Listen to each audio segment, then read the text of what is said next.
Welcome back to 20 Side Adventures. My name's Ryan. This one, by request, we are jumping into the Sorcerer for my Collegium series. This is Sorcerer 101, where we're going to talk about what a sorcerer is, how the class generally plays and feels, and what they're all about. If you are coming from other tabletop role-playing games, other editions of Pathfinder, the sorcerer is a pretty common trope. You are empowered with your magic because of your bloodline, your history, your ancestry, not because of any study. Magic naturally comes to you through any of these variety of means. However, the difference in Pathfinder 2nd Edition, which I think is one of the greatest changes made in this edition for this class, the type of magic you cast is actually directly tied to the source of your power. So in previous editions or in other tabletop role-playing games, your magic might be fueled by a divine being from the realms of Celestia, but you cast arcane magic. Well, now you would cast from the divine list.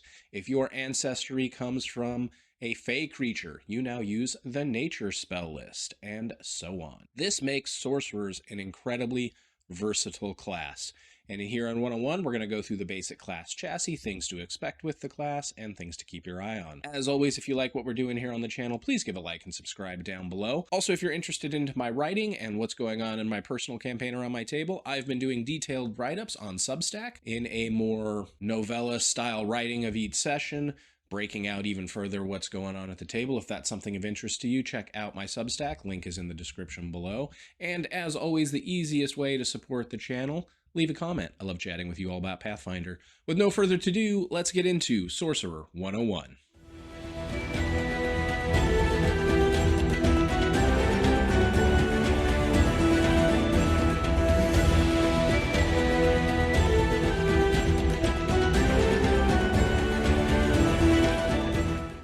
All right, here we are, Archives of Nethys, your best source of Pathfinder information. Be sure to support them as always. And here we are on the Sorcerer. So first of all, your key attribute is Charisma. Your casting comes from your sheer force of will and your ability to manifest it through the magic that flows in your blood. Again, your bloodline and your ancestry is a very important component of your sorcerer, and I highly encourage you to make it part of your backstory. Make it part of something that's integral to your character creation when you're creating a sorcerer. Hit points are 6+ cons, so you're going to be squishy, as is the way of most casters. Some key terms you're going to want to be aware of when playing a caster is blood magic. Blood magic in this context refers to the casting gifts granted to your sorcerer through their bloodline. So there are many effects, feats, and abilities that specifically call to blood magic, and when that is the case, it will tie back to your bloodline. And then spell shapes, familiar for all casters. Make sure you know what spell shapes are. These are feats that augment the traditional way your spells will work, extending the length of spells, changing from cones to lines, reducing the amount of casting, increasing the amount of casting, just little ways to tweak spells. So what are your proficiencies like? You are trained in perception, fortitude, and reflex. You are an expert in will. You are trained in 2 skills determined by your bloodline. So your bloodline is going to give you 2 free trainings of any of the skills mentioned therein. And you're trained in 2 plus your intelligence modifier. So you're getting a little bit of boost on skills, but because int isn't your primary casting stat, you might be middle-ish of the road on int unless you're really wanting to lean into intelligence.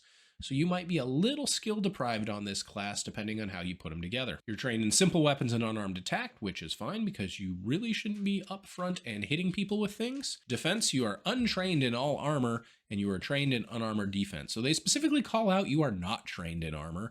I feel they could have just said trained in unarmor and you could have assumed it, but they're really highlighting it on this one. You come trained in your class DC and trained in spell DC and spell attack modifier. At level 1, you're going to choose a bloodline, and then it's going to go into your sorcerer spellcasting. Spontaneous spellcasting. So you are granted so many spells that you can cast per day based on just your blood and your power flowing through you is the thematics of it.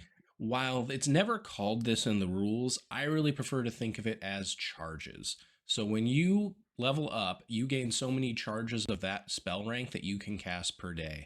This is very much in line if you use staff later, it uses the term charges, and I don't know why these don't exist for spontaneous spellcasters, because for prepared casters, we call it spell slots, and I might slip into that throughout here just because it's an older terminology, but you don't really get spell slots as a spontaneous caster, you really have charges.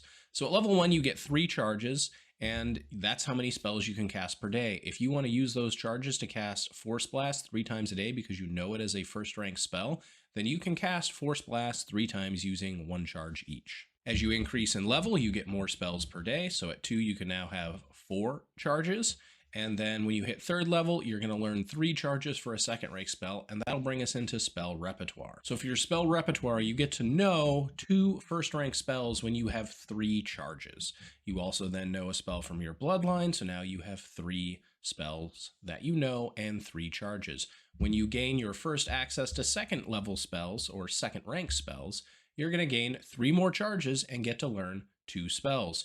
When you get that 4th charge for level 1, you get to learn another rank 1 spell. So realistically, if you go back up to this chart up here, if you have 3 charges, you know 2 spells. If you have 4 charges, you know 3 spells, and then this is addition to whatever your bloodline grants you. When you first get 3 charges at 2nd rank, you know 2 spells.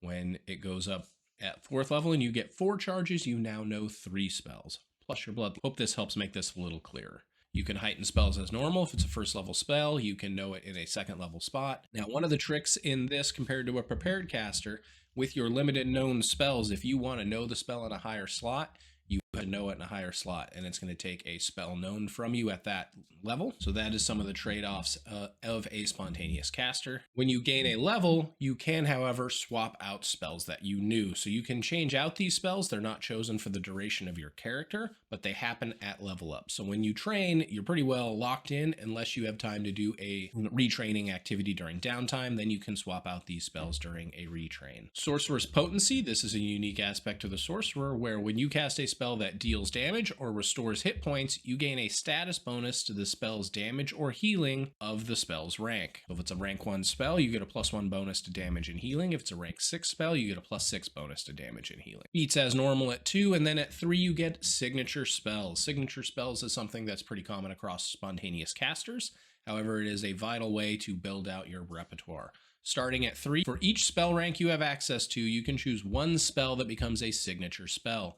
That spell is then known in each successive rank if it is a spell that scales up. So your signature spells, you're going to want to pick spells that do heighten. If you load a spell in at 5th rank and you then make it signature and it scales backwards, you could then cast it at all of the lower spell ranks because it is your signature spell. Versus if you take it at level 1, every time you spell rank up, you can cast that spell in its heightened slot. Now you don't get an additional cast of it per day.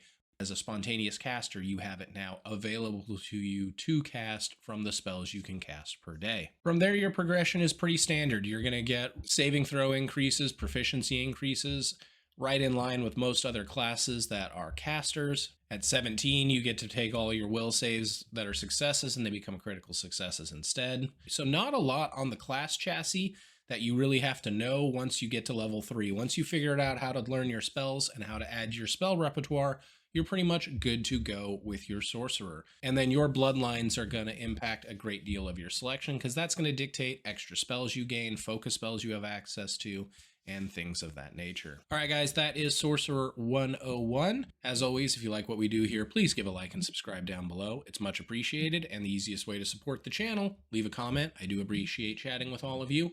And with that, I'm going to wish you a fantastic time on your 20-sided adventures. We'll catch you next time.